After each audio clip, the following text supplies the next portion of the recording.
The Philippines is more than just a travel destination. It's a place that will completely redefine your idea of an untouched paradise. Away from the beaten tourist's path, you will find miles of sandy beaches that won't drain your travel budget, and a culture that instantly makes you feel welcome with its warmth and joy for life. For divers and snorkelers, the Philippines offers a multitude of spectacular spots.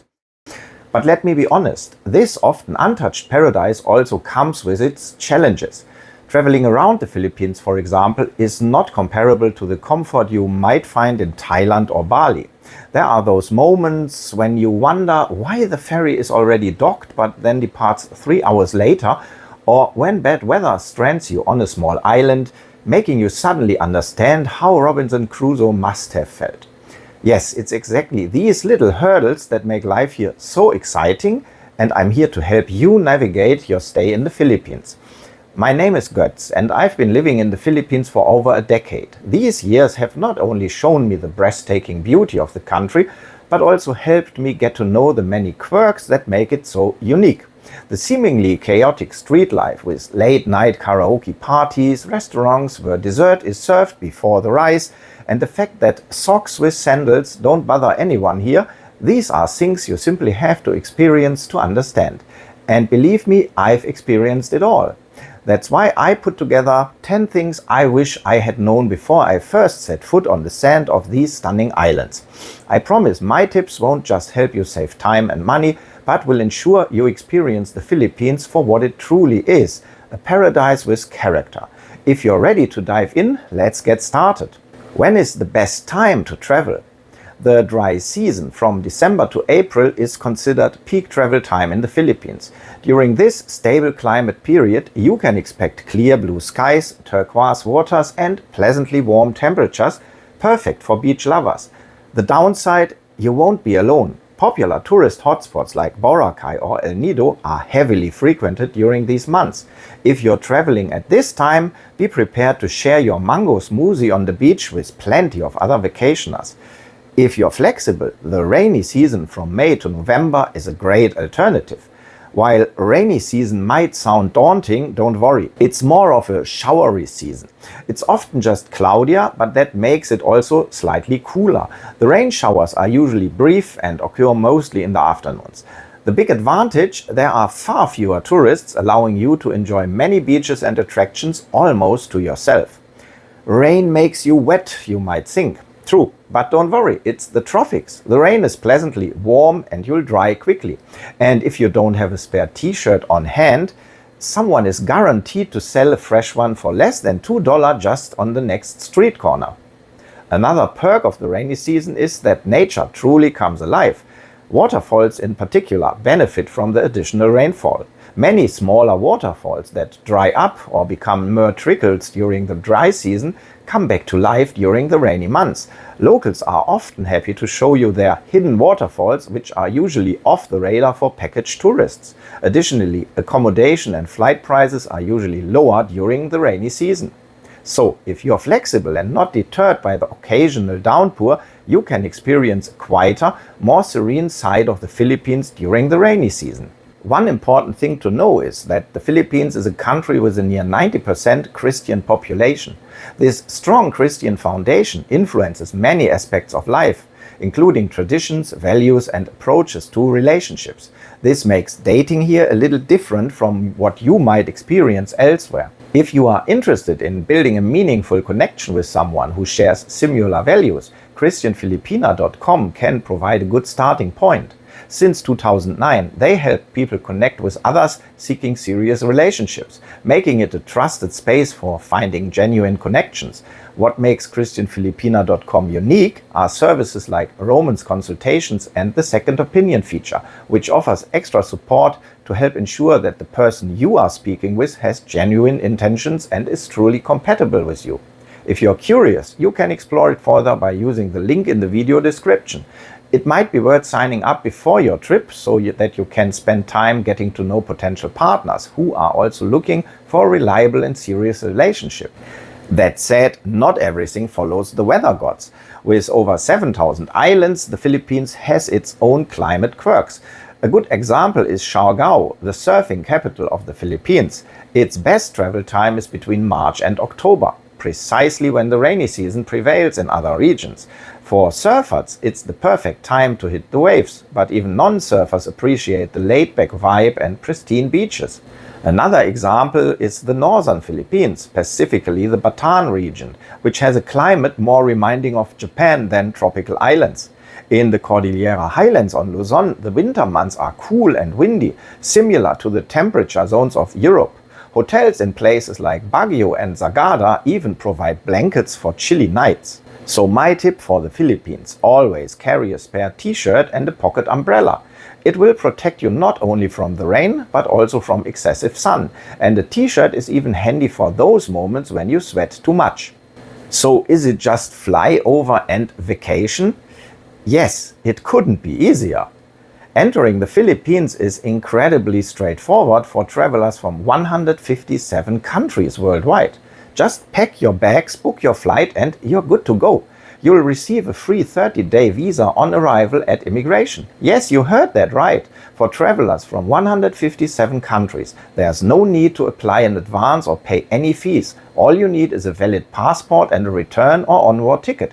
It truly doesn't get any easier than this. And if 30 days of vacation aren't enough, tourists can stay in the country for up to 3 years. The first extension for an additional 29 days cost about $60. After that, you can extend your visa in 2 months increments for around $90. The best part, you can even handle your visa extensions online. So what's still keeping you on your couch? If there's one thing that truly makes the Philippines unforgettable, it's the people. No matter how stunning the beaches, how spectacular the mountains, or how crystal clear the water, it's the encounters with Filipinos that make all the difference. Whatever scary stories you might have heard, the reality couldn't be more different. Filipinos are warm, helpful, and genuinely kind. These qualities are deeply ingrained in their culture, ensuring that you will feel welcome no matter where you come from. We were in Oslo for whale shark watching and had rented an open multicab. Sitting on the open back platform, we drove past a construction site. I glanced over and just like that, the wind ripped off my cap. The driver, of course, didn't notice, and by the time we could let him know, we were already far away. I thought, no big deal, caps don't cost much. Later I bought a new one as a souvenir at the whale shark watching. Problem solved, right? Not quite. On the way back, the same thing happened again. A gust of wind and my new cap flew off, with the driver oblivious once more. So the 4 of us were laughing about my cap curse. Then on the way back to the hotel, we passed the same construction site as in the morning. And suddenly one of the workers there noticed us approaching and waved us down, signaling our driver to stop. What's going on now? We wondered.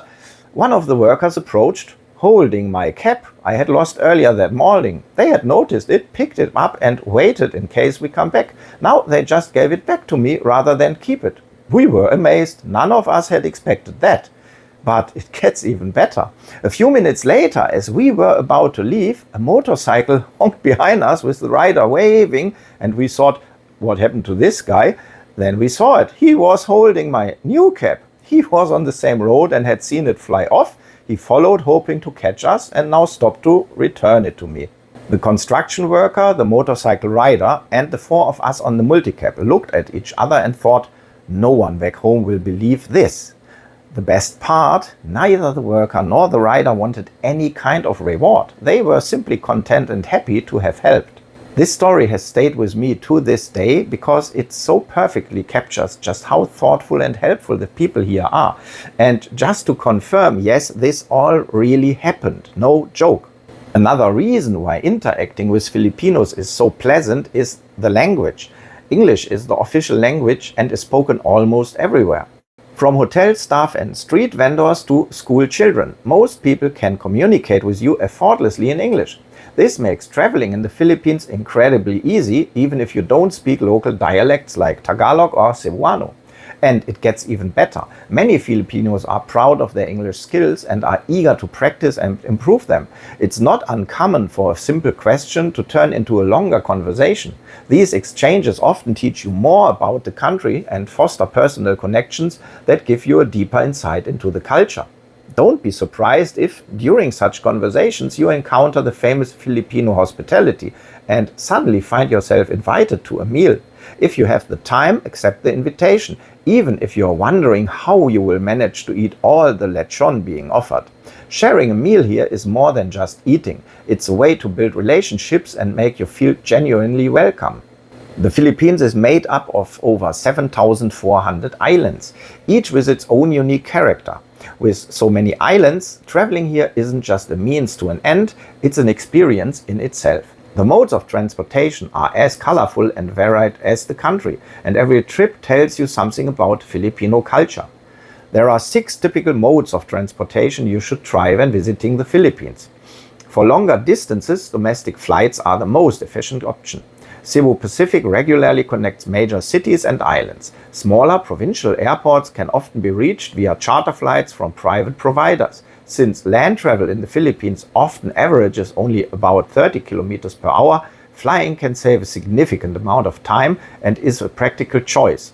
On larger islands like Luzon, Mindanao or Cebu, overland buses are the main mode of transport. They are affordable, operate frequently and give you the chance to experience the land and its people up close. Tickets can be purchased at the terminal before departure, or you can just flag down a bus on the road, hop on and pay the conductor. Many Filipinos travel this way, which means these buses tend to make frequent stops and travel at a leisurely pace. Slightly faster are V-hires, vans accommodating up to 10 passengers. They only depart when full, make fewer stops along the way and complete trips faster than overland buses. Numerous ferries operate between islands. The more budget-friendly options are slower and often sail overnight. However, high-speed ferries that carry only passengers are gaining popularity, significantly reducing travel times and make the journey more convenient. For local land transport, jeepneys remain the heart of the public transit system and are an iconic institution. Originally crafted from old military jeeps left behind by the Americans after World War II, these vehicles are now vibrant, moving works of art, though often a bit rusty. Sadly, they are slated to be replaced by more modern vehicles in the coming years. Take the opportunity to ride one while you still can and enjoy this one-of-a-kind transport experience. For just a few pesos, you can hop onto a jeepney and share the bench with locals carrying groceries, school bags or even live chickens. While the ride might seem chaotic at times, there's a clear system in place. Payment is passed from passenger to passenger until it reaches the driver, and you can signal to get off by tapping on the metal or calling out "stop." Outside the cities, jeepneys usually stop anywhere. There are no real fixed stops. Even more local and rustic are tricycles. These motorcycles with sidecars are creatively designed, and each region in the Philippines has its own unique take on them. For Westerners, they are often cramped, noisy and absolutely unforgettable. Whether you squeeze in alone or share the space with up to 7 other adults, tricycles will get you just about anywhere. Trust me, you will be glad to find one rather than walking under the blazing sun in 30+ degree heat. And what if you want to reach a nearby island without a proper port? Enter the traditional bangka or pump boats. These wooden outrigger boats have been the go-to mode of transportation for generations. Their size depends on the number of passengers, and the crossings can be an adventure, from balancing on narrow planks to board, to loading luggage and enjoying the natural air conditioning with occasional water cooling if the winds pick up. But the glittering view of the sea makes up for any lack of comfort. For main routes or longer distances, there are ferries and fast boats. However, be warned, time is relative here. Delays and cancellations are common, so always arrive at the port early. If you have to wait, don't worry. There's almost always a carinderia, these small food stalls nearby, to grab a bite. One thing to keep in mind, transportation in the Philippines depends on many factors, including weather and the condition of the vehicles. For buses and ferries, it's usually best to buy tickets on site. This way you can confirm whether the vehicle is actually running. If you're unsure where or how to get tickets or which options are best, just ask the staff at your hotel or accommodation. Especially in the provinces, locals are incredibly knowledgeable about transportation. Don't be surprised if they even offer to get the tickets for you free of charge. It's a gesture of Filipino hospitality, particularly in rural areas. And if you truly want to explore the Philippines, there's hardly anything better than renting a scooter. With it, you can easily reach hidden beaches, remote sleepy villages, and winding roads with breathtaking views. Best of all, you can enjoy everything at your own pace. For less than about $10 per day, you can rent a scooter, a worthwhile investment as walking under the blazing sun in over 30-degree heat is far from appealing. But when renting, be mindful of a few basic things. Take photos of the scooter before your ride to avoid being blamed for pre-existing damage. And most importantly, helmets are mandatory in the Philippines. While chats with local police at roadside checkpoints or a visit to a provincial hospital may make for unforgettable stories, they are certainly not the kind of adventures you want to check off your bucket list by driving without a helmet. So gear up, stay safe, and enjoy the freedom of exploring the Philippines on two wheels. Manila and Cebu, the two largest cities in the Philippines, offer vibrant chaos, street food, cultural highlights, and a nightlife that never sleeps. But let's be honest, the true magic of the Philippines isn't found in the big cities. Imagine arriving in Manila or Cebu after a long flight, full of excitement, only to find yourself stuck in everyday traffic. Gridlock as bad as back home, an air-conditioned taxi that barely cools, and a 1-mile ride to the nearest mall that takes over half an hour. You're dreaming of sandy beaches, but instead you've landed in a concrete jungle. As modern and polished as these cities might look in glossy photos, let's face it, that's not why you came here, right? The real essence of the Philippines lies not in skyscrapers or shopping malls, but in its natural beauty. The islands, beaches, jungles, and underwater worlds are what makes this country a paradise. Of course, Manila and Cebu serve an important purpose. They are transportation hubs and often the starting points for your adventures to the other islands. Use them to catch your ferry, flight, or bus, but don't plan to spend too much time there. 1 or 2 days are more than enough to see the highlights. In Manila, visit Intramuros, the historic heart of the city, while in Cebu, check out Magellan's Cross or Fort San Pedro. Instead of draining your energy in the cities, hop on a plane or ferry as soon as you can.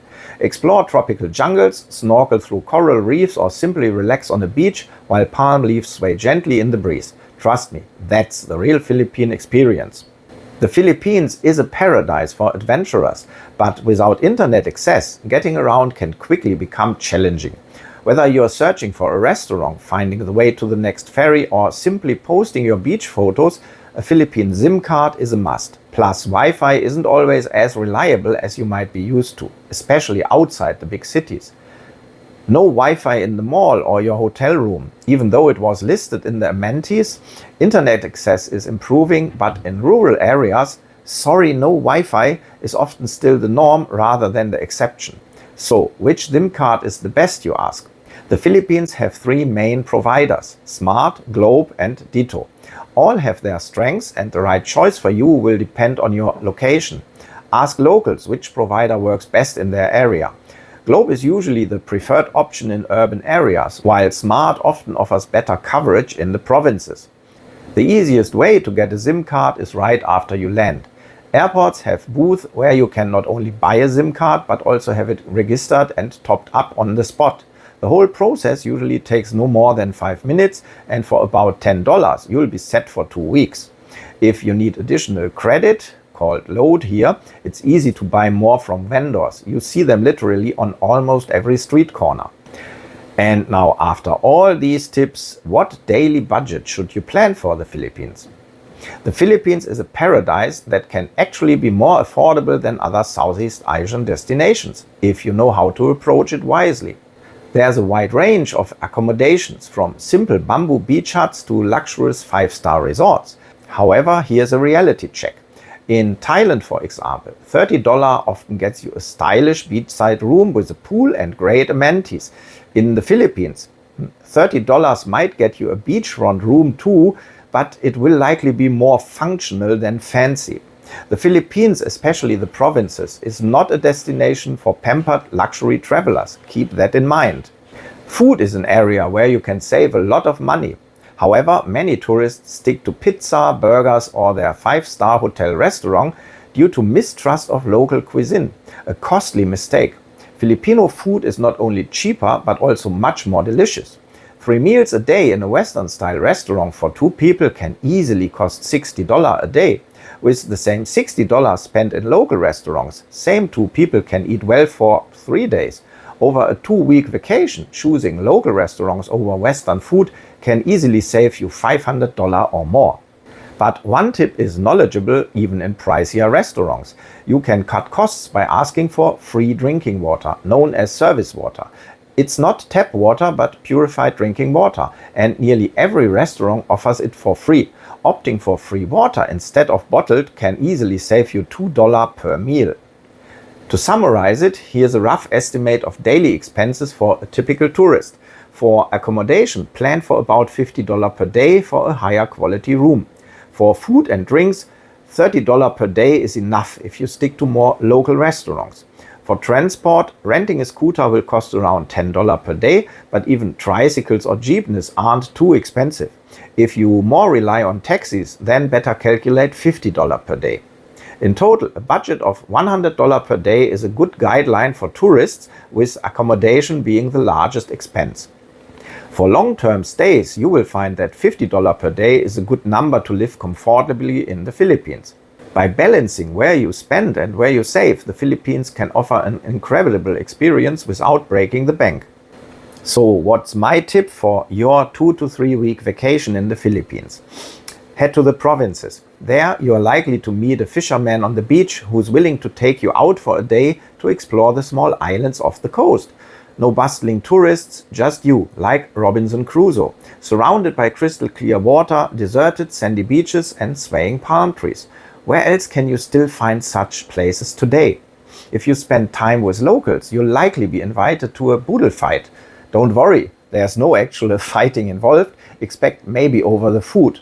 A Boodle Fight is a traditional Filipino feast where food is served on banana leaves and everyone eats with their hands. Expect fresh fish, grilled meats, rice, fruits and more. Trust me, you won't forget that time spent. If you're searching for a partner, consider christianfilipina.com. Not only does it make sense to start connecting before you even set foot on a beach for the first time, but it's also so much more enjoyable to explore the Philippines with someone by your side. And as I mentioned before, don't spend too much time in the cities. Travel as much as you can, rent a scooter and definitely do island hopping. It's the best way to discover the true beauty and humanity of the Philippines.